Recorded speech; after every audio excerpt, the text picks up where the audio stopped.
ഉണ്ണിയമ്മേ കുമ്പടി വന്നു. എന്ത് ചേച്ചിക്ക് ആരാണ് സഖാവ് എം മുകേഷ് എന്ന് അറിയില്ലെന്ന് തോന്നുന്നു. സഖാവ് എം മുകേഷിന് ഒരു ചരിത്രമുണ്ട്. അയ്യോ ഓർമ്മിപ്പിക്കല്ലേ പൊന്നെ. സഖാവ് എം മുകേഷിന്റെ പിതാവ് സഖാവ് എം മുകേഷ് എല്ലാവർക്കും അറിയാം. സഖാവ് എം മുകേഷിന്റെ പിതാവ് ശ്രീ ഓ മാധവൻ. അദ്ദേഹം എത്ര വർഷക്കാലം പഞ്ചായത്ത് പ്രസിഡന്റായി പ്രവർത്തിച്ചിട്ടുണ്ട്. എന്നിട്ട് സഖാവ് എം മുകേഷ് തൊഴിലാളി വർഗ പ്രസ്ഥാനത്തിന്റെ പുത്രനായി. സഖാവ് എം മുകേഷിന്റെ അമ്മുമ്മ കശുവണ്ടി തൊഴിലാളിയാണ്. ഇവൻ പറയുന്നത് വിശ്വസിക്കരുത്. ഇവൻ ഭക്ഷണം കഴിക്കാനും കള്ളം പറയാനും മാത്രമാണ് വാ തുറക്കുന്നത്. APSC എന്ന് പറയുന്ന ഏറ്റവും പ്രധാനപ്പെട്ട നാടകശാല, കാളിദാസ കലാകേന്ദ്രം, ഇതിന്റെ എല്ലാം നിങ്ങൾ എന്നെ കമ്മ്യൂണിസ്റ്റ് ആക്കി ഉൾപ്പെടെയുള്ള നാടകങ്ങൾ ഈ നാടിലേക്ക് കൊണ്ടുവന്ന് പുരോഗമന എന്റെ വേളാങ്കണ്ണി മാതാവേ, ഇവന് കുറച്ചു ബുദ്ധി ഉണ്ടായിരുന്നെങ്കിൽ മന്ദബുദ്ധി എന്നെങ്കിലും വിളിക്കായിരുന്നു. അതും ഇല്ലാതായി. രാഷ്ട്രീയ പാരമ്പര്യത്തെ ചെയ്യുന്നില്ല. പക്ഷേ മുകേഷിന്റെ ആരാധിക, ജനപ്രതിനിധി എന്ന നിലയിൽ എന്റെ MLA അതെ. കേരളത്തിന്റെ ചരിത്രം എന്ന് പറയുന്നത് കലാപ്രവർത്തനവും കവിതകളും കഥകളും രചനകളും എല്ലാം ചേർന്ന് ഇഴുകിച്ചേർന്ന് രൂപപ്പെടുത്തിയതാണ് കേരളത്തിന്റെ പുരോഗമന മനസ്സ്. പണ്ഡിതനാണെന്ന് തോന്നുന്നു. അർത്ഥം പറഞ്ഞൊന്നും കേട്ടില്ലേ? നിങ്ങൾ മലയാള സിനിമ എടുത്തു നോക്കൂ. കൊല്ലത്തിന്റെ ബ്രാൻഡ് അംബാസിഡർ അല്ലേ മുകേഷ്? അതുകൊണ്ട് പാർലമെന്റിൽ പോയിട്ട് എന്ത് പ്രയോജനം? അദ്ദേഹം പാർലമെന്റിൽ പോയിട്ട് എന്ത് പ്രയോജനം? എന്റെ പൊന്നു വായി എന്നെ കുഴപ്പിക്കരുത്. കേരളത്തിലെ ജനങ്ങൾ വളരെ ശ്രദ്ധേയമായി വിലയിരുത്താൻ പോകുന്നത് അഴിമതിക്കെതിരെയുള്ള പോരാട്ടമായിട്ടാണ് ഈ സമരത്തെ കാണുന്നത്. നിങ്ങൾ തുള്ളിയിട്ട് കാര്യമല്ല, വീണമോള് പൈസ അടിച്ചോണ്ട് പോവാ.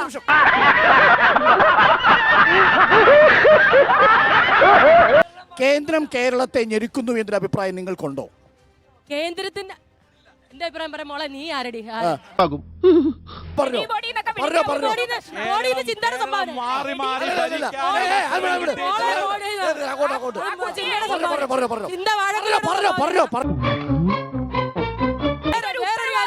ചാനലല്ലേ ഈ ചാനലിൽ ബിന്ദു കൃഷ്ണ പറയുന്ന കാര്യങ്ങളൊക്കെ തെളിയിക്കാനുള്ള ധൈര്യമുണ്ടോ എന്ന് ബിന്ദു കൃഷ്ണ വാഴക്കൊല പോലെ ഒളിച്ചോടത്തില്ല. കിട്ടിയാ? ഇല്ല, ചോദിച്ചു വാങ്ങിച്ചു പോവാ. ഞാൻ ജനിച്ചെന്ന് ഞാൻ വിദ്യാർത്ഥി സംഘടന രാഷ്ട്രീയം നടത്തി SFI ആയി നിന്ന് ഫാത്തിമ കോളേജിൽ പഠിച്ച് ഞാൻ ഇവിടെ തന്നെ ഉണ്ട് എന്ന് വെച്ചാൽ അതിന്റെ അഹംഭാവം അവനില്ലട്ടാ.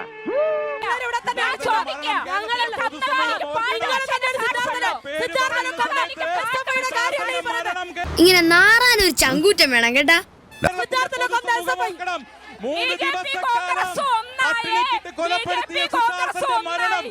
കണ്ണീര് തുടച്ചിട്ട് പറ, കുറച്ചുകൂടി വിശ്വസിക്കാൻ തോന്നുന്നു. ശ്രീ പ്രേമചന്ദ്രൻ MPയെ ഇവിടുത്തെ ജനതയല്ല ആര് വിളിച്ചാലും ഏത് രാത്രി വിളിച്ചാലും കൃത്യമായ ഇടപെടൽ ഉണ്ടാകും. നമ്മളെയാണല്ലോ മച്ചമ്പി. അതേസമയം മുകേഷിനെ വിളിച്ചാൽ ഡിക്ഷണറിയിൽ ഇല്ലാത്ത പദങ്ങൾ ചിലർ കേൾക്കേണ്ടി വന്നിട്ടുണ്ട്. ഒരു കയ്യബദ്ധം നാറ്റുകരുത്. ഇവിടുന്ന് കിട്ടിയ വിവരമായി ആശുപത്രി പൊതിച്ചോറ് കൊടുക്കുന്നവരടി.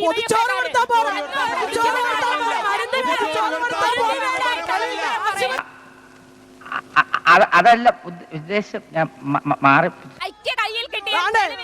കേരളത്തിന്റെ ആരോഗ്യ വകുപ്പ് മന്ത്രി കൊല്ലം ജില്ലാ ആശുപത്രി സന്ദർശനത്തിലെത്തിയപ്പോൾ ഞാൻ ബഹുമാനപ്പെട്ട ആരോഗ്യ വകുപ്പ് മന്ത്രിയുടെ മുമ്പിൽ പരാതിയുമായി ചെന്നതാണ്. ഇത് വടി കൊടുത്ത് അടി വാങ്ങുന്ന പരിപാടിയാണല്ലോ ബാബു. ആ സമയത്ത് അവിടെ ഡൈക്ലോഫിനാക്കിൻ ഇഞ്ചക്ഷൻ ഇല്ലായിരുന്നു, IV സെറ്റ് ഇല്ലായിരുന്നു, പാരസിറ്റാമോൾ അതൊന്നും ഇല്ലെങ്കിലും ദാരിദ്ര്യത്തിന് കുറവൊന്നുമില്ലല്ലോ. പൊടിയടിക്കുന്നു, തൂക്കുന്നു, തുടയ്ക്കുന്നു, പെയിന്റ് ചുരണ്ടി ഇളക്കുന്നു, പെയിന്റ് അടിക്കുന്നു, ബെഡ്ഷീറ്റുകളിൽ പുതിയ ബെഡ്ഷീറ്റ് വിരിക്കുന്നു. അയ്യോ, എനിക്കിപ്പോ ബോധം പോകും. നമ്മുടെ പിണറായി വിജയൻ ദുബൈ പോയിട്ട് ഒരു പ്രവാസികളുടെ അടുത്ത് ഒരു വാഗ്ദാനമൊക്കെ കൊടുത്തിട്ട് ഇവിടെ തിരിച്ചു വന്നായിരുന്നു. നിങ്ങൾ ജോലി നഷ്ടപ്പെട്ടിട്ട് ഇവിടെ വരുമ്പോൾ ഞങ്ങൾ അക്കൗണ്ടിലേക്ക് തള്ളി മറിക്കുന്നു. ആർക്കെങ്കിലും തള്ളി മറിച്ച് കിട്ടിയിട്ടുണ്ടോ എന്ന് ഒരു വാക്ക് പറയണം. എന്നെ കൊല്ലാതിരിക്കാൻ പറ്റുമോ? തൽക്കാലം ഇത്രയും മതി. വരട്ടെ.